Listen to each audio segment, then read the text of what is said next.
For the first time in a long time, I put myself first, and I decided that I needed to take care of me, and a part of that was looking at it, whether or not I had sleep apnea and whether or not I needed to get that treated so I can have a better quality of life from this point on and avoid a lot of other issues that come from having sleep deprivation. I chose to go to Black River Memorial Hospital because it's local, and my mom, she has COPD, and she uses the respiratory department there. My brother had his sleep study there.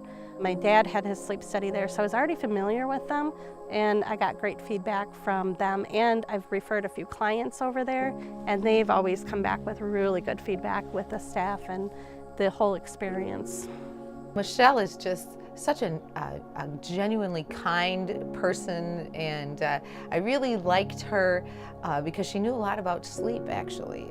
She had had family members that had had sleep problems in the past and were already wearing CPAP, and that tends to be quite common. Sleep apnea isn't genetic, but we tend to be built the same way our family members are built. My son had his sleep study at another hospital, and we did the sleep study at Black River, and I have to say this sleep study at Black River was a lot more relaxing.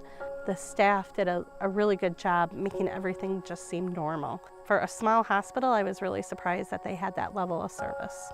I am always delighted to chat with patients after they've had their study and have gone on treatment. I don't always get to do that, but in just daily life, I often run into people and they'll go, "You can't believe how my life has changed. I'm just so happy I don't sleep all the time or nap all the time. I'm really getting a lot of things done. My memory has come back."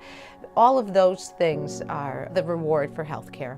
Without the good night's sleep, I already know what that looks like. I already know that I'm going to be tired. I know I'm going to wake up in the morning and I'm going to have to get really hyper for the morning so I can make it until 4 o'clock and then just crash. And the one night that I slept with the CPAP on at the sleep study, I woke up the next morning and I wasn't tired. I didn't have my afternoon crash. I was able to come home. I was able to do things. I felt like I had more energy. To me, if that's what a good night's sleep is like, I will take that any day and wear the mask and put up with all the mechanics with it just to have that much energy. After going through the second sleep study and sleeping through the entire night with the CPAP on, the next day I felt like I had a lot more energy, and at night I wasn't ready to sleep at 8 o'clock. I was still laying in bed going, okay, this is when I normally fall asleep, and about an hour later I finally fell asleep, but that was the first time in a long time that I wasn't tired, dog tired when I went to bed.